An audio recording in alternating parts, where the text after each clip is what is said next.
भयो भोलि यत्रो ठुलो टिभीमा राखेर हाम्रो अकाउन्ट एक रुपियाँको हामीसँग हिसाब छ, त्यो पैसा कहाँ गएको छ, कुन ठाउँमा गएको छ र कुन मान्छेलाई समेत गएको छ हामीसँग फोन नम्बर हुन्छ हैन। हामीलाई थाहा थियो यस्तो दिन आउँछ भनेर, कुनै दिन त आउँथ्यो हामीलाई खुट्टा तान्नेहरू त हैन, हामीलाई थाहा थियो। र रह्यो कुरा एनजिओ को, हामी नेपाल इज एन एनपिओ, हामीलाई एनजिओ मन नपरेर हामीले एनपिओ भनेर राखेको हामीले है।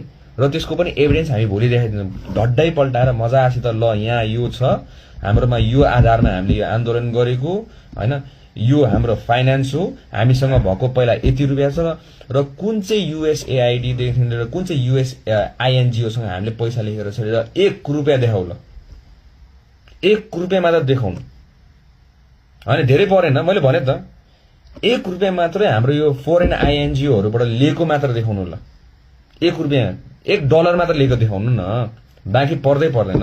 हाम्रो अफिसमा आएर हामीलाई ल हामीसँग कुरा गर्न मिल्छ।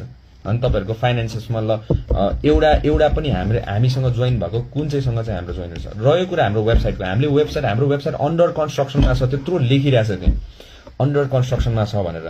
हामीले त्यो मोडल चाहिँ ट्रान्सपेरेन्सी बनाउनुको लागि हामीले यसरी गर्नुपर्छ भनेर हामीले त्यो मोडलहरु तयार पार्दै थियौं। त्यो तयार पार्दै गर्दाखेरि हामीले आन्दोलन गरिरहेका थियौं हैन।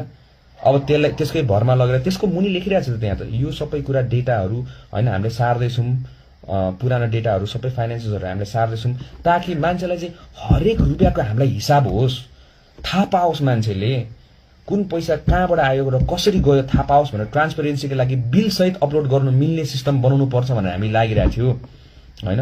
भनेपछि यति विधि ट्रान्सपेरेन्ट हुनु गर्दाखेरि नि तपाईको घाटा हो त, यो नराम्रो हो त, ट्रान्सपेरेन्ट हुनु नराम्रो हो त। त्यहाँ लोक